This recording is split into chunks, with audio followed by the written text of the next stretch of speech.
Hello আমার নবম শ্রেণীর ছাত্রছাত্রীরা, আগের ভিডিওগুলিতে আমি বুঝিয়েছিলাম যান্ত্রিক আবহবিকারের শ্রেণীবিভাগ। চলো আজকে আমরা বুঝে নিই রাসায়নিক আবহবিকারের শ্রেণীবিভাগ। তো আমি প্রথমেই বলি রাসায়নিক আবহবিকারটা কি। দেখো, রাসায়নিক আবহবিকার মানে শিলা মধ্যস্থিত খনিজের সাথে আমাদের বায়ুমণ্ডলের যে গ্যাসগুলি আছে, যেমন ধরো O2 বা অক্সিজেন বা কার্বন ডাই অক্সাইড বা জলীয় বাষ্প, তাহলে এই যে গ্যাসগুলোই বিভিন্ন আম্লিক পদার্থ, সেগুলো কি শিলা মধ্যস্থিত খনিজের সাথে বিক্রিয়া করে যখন প্রাথমিক শিলাটিকে ভেঙে গৌণ খনিজে, প্রাথমিক শিলার যে প্রধান খনিজগুলো সেগুলো ভেঙে গৌণ খনিজে পরিণত হয় এবং ফলস্বরূপ কি শিলার বৈশিষ্ট্যটা কিছুটা পরিবর্তিত হয়, অর্থাৎ নতুন ধর্মবিশিষ্ট শিলার উৎপত্তি হয়। তাকে আমরা বলছি রাসায়নিক আবহবিকার। তো তোমাদের সিলেবাসে রাসায়নিক আবহবিকারের মূলত 4টে ভাগ আমরা পড়ব। একটা হচ্ছে জারণ, অঙ্গার যোজন, হাইড্রেশন এবং হাইড্রোলিসিস। তো জল যোজন বা জল বিশ্লেষণ। তো চলো আমরা জারণটা এবার বুঝে নিই। দেখো, জারণ মানে মনে রাখবে সবসময় এখানে কি যুক্ত হবে? O2 যুক্ত হবে, O2 বা অক্সিজেন যুক্ত হবে।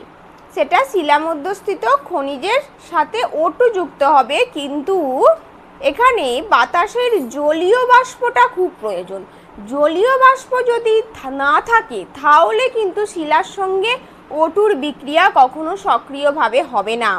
তাহলে কি আমরা বলতে পারি শিলা মধ্যস্থিত খনিজের সঙ্গে জলীয় বাষ্পের উপস্থিতিতে তাহলে O2 থাকবে, আর কি জলীয় বাষ্প থাকবে। জলীয় বাষ্প অর্থাৎ জলের সংস্পর্শ থাকবে। তো জলীয় বাষ্পের উপস্থিতিতে যখন শিলা মধ্যস্থিত খনিজের সঙ্গে O2 যুক্ত হয় যে প্রক্রিয়ায় এবং শিলাটির বৈশিষ্ট্য কিছু পরিবর্তিত হয়, তখন তাকে আমরা বলবো রাসায়নিক আবহবিকার। যেমন আমরা বলতে পারি, দেখো ফেরাস অক্সাইড যেটা সংকেত FeO, তার সঙ্গে দেখো জল যুক্ত হয়ে এখানে জারিত হয়ে ফেরিক অক্সাইড বা মরিচা তৈরি করছে, যার সংকেত Fe2O3। ফেরাস অক্সাইড আর ফেরিক অক্সাইড কিন্তু সম্পূর্ণ আলাদা। ফেরাস অক্সাইড মানে কি, যেটা অপেক্ষাকৃত দৃঢ়, যেটা অতটা ভঙ্গুর নয়। কিন্তু ফেরিক অক্সাইড বা মরিচা মানে কি, যেটা সহজেই ভেঙে যায়। যার একটা প্রাকৃতিক উদাহরণ হিসাবে আমি বলতে পারি, দেখবে আমরা যদি ঘরের ভেতরে কোনো লোহার রড বা লোহার অন্য কোনো বস্তু রেখে দিই, সেটিতে কিন্তু সহজে মরচে পড়ে না। কিন্তু দেখবে জানালার রড বা আমাদের ব্যালকনির রড, যেগুলো বৃষ্টির জল পায় বা জলের সংস্পর্শে আসে কোনোভাবে, সেইগুলো যদি রং না করা থাকে কিছু দিনের মধ্যেই সেগুলোতে মরিচা পড়ে যায়। লোহা আলাদা জিনিস, মরিচা আলাদা জিনিস। তোমরা কিন্তু ভৌতবিজ্ঞানে এগুলো আরও ডিটেলসে পড়েছো। তো এই যে লোহা থেকে যে মরচেটা তৈরি হলো, তাহলে ওখানে কি একটা নতুন ধর্মবিশিষ্ট শিলার তৈরি হচ্ছে বা খনিজগুলো পরিবর্তিত হচ্ছে। এটাই হলো জারণের উদাহরণ। একই রকমভাবে দেখো ফেরাস সালফাইডের সাথে অক্সিজেন যুক্ত হয়ে ফেরাস সালফেট তৈরি করছে, তাহলে Fe+2O2 সমান FeSO4। এবার এই যে ফেরাস সালফেট আর O2 FeSO4, এখানে ব্যালেন্স করার জন্য আমরা 2টা দিয়েছি। তো এই হচ্ছে আমাদের জারণ প্রক্রিয়া। এই বিক্রিয়াগুলো কিন্তু লিখতে হবে পরীক্ষায় 2-1টি, সংজ্ঞাটি লিখে, তবেই কিন্তু পুরো নম্বর পাওয়া যাবে।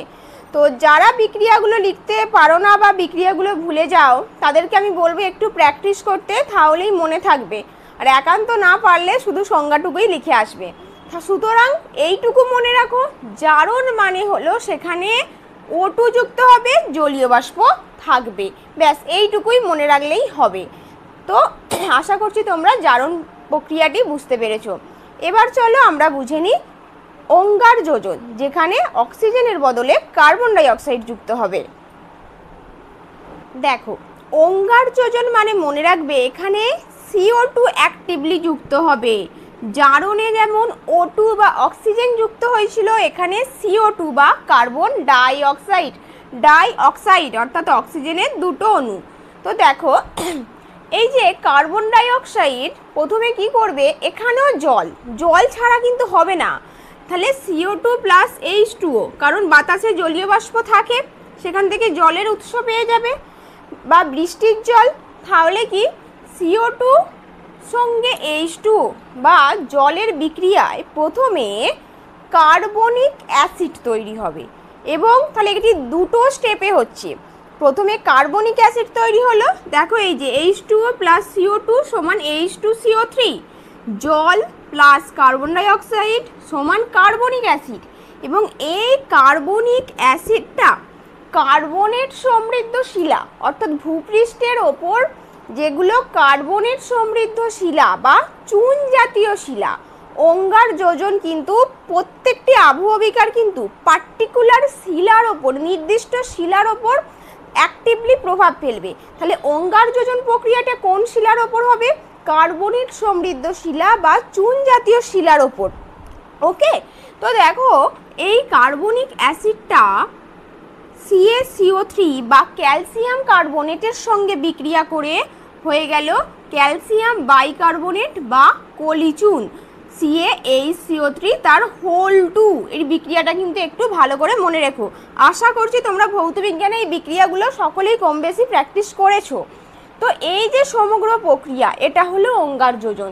এই অঙ্গার যোজন প্রক্রিয়ার ফলেই আমাদের কাস্ট ভূমিরূপ গড়ে ওঠে, যে কাস্ট ভূমিরূপ চুনাপাথর গঠিত শিলার ওপর একটা খুব গুরুত্বপূর্ণ ভূমিরূপ, যে ভূমিরূপগুলি আমাদের একাদশ বা দ্বাদশ শ্রেণীর সিলেবাসে আছে। তো আশা করছি তোমরা অঙ্গার যোজন প্রক্রিয়াটিও বুঝতে পেরেছো। তাহলে এখানে দুটো স্টেপে হবে এবং এই দুটো বিক্রিয়া কিন্তু মন দিতে হবে পরীক্ষায়। তো এই জারণ এবং অঙ্গার যোজন প্রক্রিয়াটি কেমন লাগলো তো আমাকে কমেন্টে জানিও, এবং যদি আমার ভিডিওটি ভালো লাগে লাইক এবং সাবস্ক্রাইব করে দিও।